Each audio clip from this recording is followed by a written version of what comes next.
ગુજરાતનું રાજકારણ હંમેશા દેશની અંદર કોઈ પણ નવા જૂની થવાની હોય તેની પહેલાં ગુજરાતના રાજકારણની અંદર તેની અસર જોવા મળે. દેશની અંદર ભારતીય જનતા પાર્ટીનું શાસન છે, પરંતુ એ શાસનની અંદર જો કોઈ રાજકીય પાર્ટીએ કંઈક નવા જૂની કરવી છે તો તેના એંધાણ ક્યાંક ગુજરાતથી શરૂ થતા હોય તેવું લાગે. આમ તો ગુજરાતની અંદર અત્યાર સુધી અનેક એવા રાજકીય પક્ષો આવ્યા, પરંતુ તે સફળ ના રહ્યા. આમ આદમી પાર્ટીની ગુજરાતની અંદર 2012થી એન્ટ્રી થઈ, પરંતુ એ એન્ટ્રી થકી હજી ગુજરાતના રાજકારણની અંદર આમ આદમી પાર્ટી કંઈ કરી ના શકી. 2022ની વિધાનસભાની ચૂંટણીની અંદર તેમની 5 બેઠકો આવી, પરંતુ હવે એ બેઠકો પણ ઘટતી ગઈ.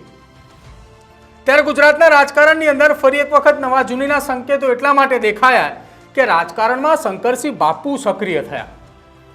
બાપુ જ્યારથી રાજકારણની અંદર સક્રિય થયા ત્યારથી એક બાદ એક અપડેટો એવી સામે આવી કે બાપુએ ગુજરાતના રાજકારણની અંદર નવા જૂની કરવાના હતા, અને એ નવા જૂની એ થઈ કે બાપુએ ફરી એક વખત ગુજરાતના રાજકારણમાં નવી રાજકીય પાર્ટી લાવ્યા.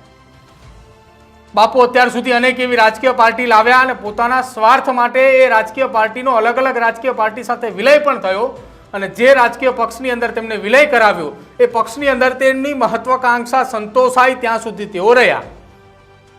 એ ભારતીય જનતા પાર્ટી હતી, એ કોંગ્રેસ હતી અને એ એનસીપી પણ હતી. આ તમામની અંદર બાપુએ રહ્યા અને બાપુની પોતાની રાજકીય પાર્ટીનો વિલય કર્યો. હવે બાપુએ નવી રાજકીય પાર્ટી લાવી રહ્યા છે ને એ પાર્ટીનું નામ આપવામાં આવ્યું છે પ્રજાશક્તિ ડેમોક્રેટિક પાર્ટી. અને આ પાર્ટી જ્યારે બાપુએ ઘોષણા કરી છે કે આ નામની પાર્ટી આવવાની છે, આ તમામની વચ્ચે ગુજરાત કોંગ્રેસના દિગ્ગજ નેતા ભરતસિંહ સોલંકીના જન્મદિવસની ઉજવણી. ભરતસિંહ સોલંકીનો જન્મદિવસ હતો ને આ જ જન્મદિવસ નિમિત્તે ભરતસિંહ સોલંકીના ત્યાં કાર્યક્રમમાં અનેક એવા કોંગ્રેસના દિગ્ગજ નેતાઓ જોવા મળ્યા, પરંતુ આ તમામની વચ્ચે ભરતસિંહ સોલંકી અને તેમની સાથે શંકરસિંહ વાઘેલા બંને એક સોફા ઉપર બેઠેલા પણ જોવા મળ્યા અને બંને એક સાથે અનેક એવી ચર્ચાઓ કરતા પણ જોવા મળ્યા. હવે એક મંચ ઉપર આ બે નેતા હતા અને તેમની સાથે સાથે ગુજરાત કોંગ્રેસ પ્રદેશ અધ્યક્ષ શક્તિસિંહ ગોહિલ પણ મંચ ઉપર હતા. એટલે આ તમામની ઉપસ્થિતિની અંદર કોંગ્રેસનું આખું મવડી મંડળ હતું. આ એ જ કોંગ્રેસનું મવડી મંડળ હતું કે જો વર્ષ 2017ની અંદર શંકરસિંહ બાપુએ કોંગ્રેસ સાથે રહ્યા હોત તો ક્યાંક ગુજરાતની અંદર કોંગ્રેસની સરકાર હોત, પરંતુ એ થયું નહીં.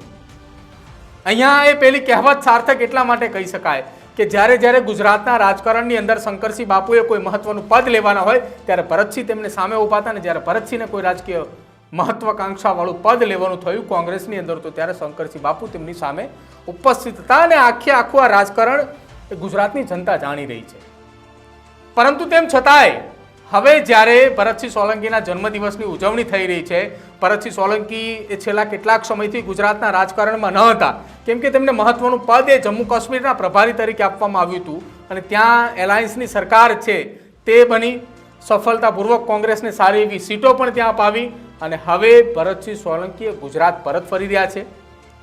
ગુજરાતની અંદર શક્તિસિંહ ગોહિલ એ જ્યારથી પ્રમુખ બન્યા ત્યારથી પ્રદર્શન તો ખૂબ સારું એવું કરવાનો તેમણે પ્રયત્ન કર્યો, પરંતુ લોકસભામાં એક બેઠક તેઓ જીતીને આવ્યા અને ત્યારબાદ વાવની જે પેટા ચૂંટણી હતી તેમાં તેમની હાર થઈ.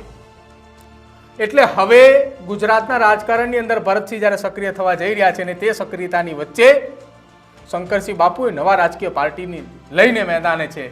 હવે એ જોવાનું રહેશે કે 2027 સુધી ગુજરાત કોંગ્રેસના પ્રમુખે શક્તિસિંહ ગોહિલને યથાવત રાખવામાં આવે છે અથવા શક્તિસિંહ ગોહિલને એમ કંઈ કહેવામાં આવે કે તમે દિલ્હી તરફ પ્રયાણ કરો, દિલ્હીની અંદર તમે મહત્વનું પદ એ ભોગવો અને હવે તમે ગુજરાતના રાજકારણથી થોડા દૂર રહો, અને ક્યાંક ભરતસિંહ સોલંકીને પદ આપવામાં આવે કે ગુજરાત પ્રદેશના અધ્યક્ષ તમને બનાવવામાં આવે છે 2027ની અંદર તમે એ પરિણામ જુઓ. અને જો આ તમામ વસ્તુઓ ના થાય તો ભરતસિંહ સોલંકીનો એ સીધો ઇશારો એ કોંગ્રેસના મોવડી મંડળ તરફ હોઈ શકે કે જો તમે મને કોઈ પદ ગુજરાતની અંદર ના આપી શકતા હોય તો હું બાપુની સાથે પણ જઈ શકું છું, કેમ કે આ રાજનીતિ છે. આની અંદર જ્યાં સુધી મહત્વાકાંક્ષા ના સંતોષાય ત્યાં સુધી એકબીજાની આમને સામને એ તમામ એ નેતાઓ જોવા મળતા હોય છે. પરંતુ આ ભરતસિંહ સોલંકીના જન્મદિવસના કાર્યક્રમની અંદર વિધાનસભાના વિરોધ પક્ષના નેતા અમિત ચાવડા સાથે જ જગદીશ ઠાકોર સહિતના કોંગ્રેસના દિગ્ગજ નેતાઓની ઉપસ્થિતિ હતી, અને તમામ નેતાઓની ઉપસ્થિતિની વચ્ચે ભરતસિંહ સોલંકી એ મૌન પણ તોડ્યું અને અનેક એવા પ્રહારો પણ જે છે તે ભરતસિંહ સોલંકી દ્વારા મંચ થકી કરવામાં આવ્યા. આમ તો છેલ્લા કેટલાય વર્ષોથી ગુજરાતના રાજનીતિની અંદર સક્રિય ન હોવાના કારણે હવે ગુજરાતના એ કોંગ્રેસના કેટલાક એવા નેતાઓને પણ ખૂંચતું હશે કે અમારે ગુજરાત કોંગ્રેસની અંદર સારું એવું મહત્વનું પદ ભોગવવાનો સમય થયો હતો, ક્યાંક એ પદ અમને મળતું પણ હશે, પરંતુ હવે ભરતસિંહ સોલંકી ફરી એકવાર સક્રિય થયા અને ભરતસિંહ સોલંકીનું જૂથ પણ સક્રિય થયું છે કે જેના કારણે જ આ જન્મદિવસની ઉજવણી એ જન યોદ્ધા દિવસ તરીકે કરવામાં આવી છે. અને આ જ દિવસની ઉજવણીની અંદર ભરતસિંહ સોલંકીના જૂના મિત્ર ગણો તો પણ ભલે, જૂના સાથી ગણો તો પણ ભલે, કે પછી જૂના દુશ્મન ગણો તો પણ ભલે, શંકરસિંહ બાપુ ફરી એક વખત ગુજરાતના રાજકારણની અંદર સક્રિય થયા છે અને એ જ વખતે ભરતસિંહ સોલંકીનું ગુજરાતના રાજકારણની અંદર એન્ટ્રી કરવી. હવે જોવાનું રહેશે કે આ બંને દિગ્ગજ નેતાઓ સાથે મળીને આગળ વધે છે કે પછી આ બંને દિગ્ગજ નેતાઓએ સાથે મળીને કોંગ્રેસ સાથે રહીને આગળ વધવાની ચર્ચાઓ ચાલે છે. આમ તો બાપુની પાર્ટીનું હજુ લોન્ચિંગ નથી થયું, માત્ર નામ આવ્યું છે. ચૂંટણી વિભાગ તરફથી તેમને ચિહ્ન આપવામાં આવ્યું છે, પાર્ટીનું રજીસ્ટ્રેશન કરાવવામાં આવ્યું છે.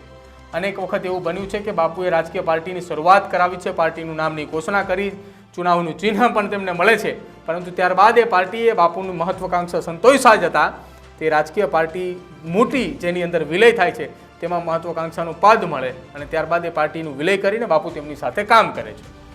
4-5 વર્ષ સુધી બાપુ તેમાં કામ કરે અને ત્યારબાદ બાપુને તેમની અંદરથી એવું અંતરાત્મા જાગે કે મારું આમાં મહત્વ ના જળવાયું એટલે મેં રાજીનામું આપ્યું. ત્યારબાદ થોડો સમય રાજનીતિની અંદર વિરામ લે છે અને નવી રાજકીય પાર્ટી લઈને આવે છે અને એવી જ કંઈક ઘટના હવે અત્યારે બની છે. ત્યારે આપનું શું માનવું છે ગુજરાતની આ રાજનીતિને લઈને? એક તરફ બાપુની નવી રાજકીય પાર્ટી, સ્થાનિક સ્વરાજ્યની ચૂંટણી, બીજી તરફ ભરતસિંહ સોલંકીનું ગુજરાતમાં આવવું, જન યોદ્ધા દિવસ તરીકે તેમના જન્મદિવસની ઉજવણી કરવી અને એ જ ઉજવણીની કાર્યક્રમની અંદર કોંગ્રેસ તો ખરી જ, પરંતુ નવી રાજકીય પાર્ટી લઈને આવનાર શંકરસિંહ બાપુ પણ એક મંચ ઉપર જોવા મળ્યા. અનેક એવા વિતર્કો સામે આવી રહ્યા છે, અનેક એવી રાજકીય અપડેટો પણ સામે આવી રહ્યા છે, પરંતુ આ તમામની વચ્ચે આ બંને નેતાઓ એક સાથે અને તેની સાથે કોંગ્રેસના પણ દિગ્ગજ નેતાઓ શું સૂચવે છે આ તસવીરો? આ એક મંચ ઉપર ઉપસ્થિત રહેનારા તમામ નેતાઓ કોઈ ઇશારો કરી રહ્યા છે કે 2027ની ચૂંટણી પહેલાં આ કંઈક કરી નાખવાના મૂડમાં તમામ નેતાઓ છે? જો આપને કોઈ પણ અણસાર આ તમામ નેતાઓને લઈને લાગતું તો અમારા કમેન્ટ બોક્સની અંદર જરૂર જણાવજો. અમારી ચેનલ ન્યૂઝરૂમને આપ આજે જ લાઇક કરજો, શેર કરજો અને ગુજરાતની આવી જ પોલિટિકલ અપડેટ જોવા માટે આપ જોતા રહેજો ન્યૂઝરૂમ. નમસ્કાર.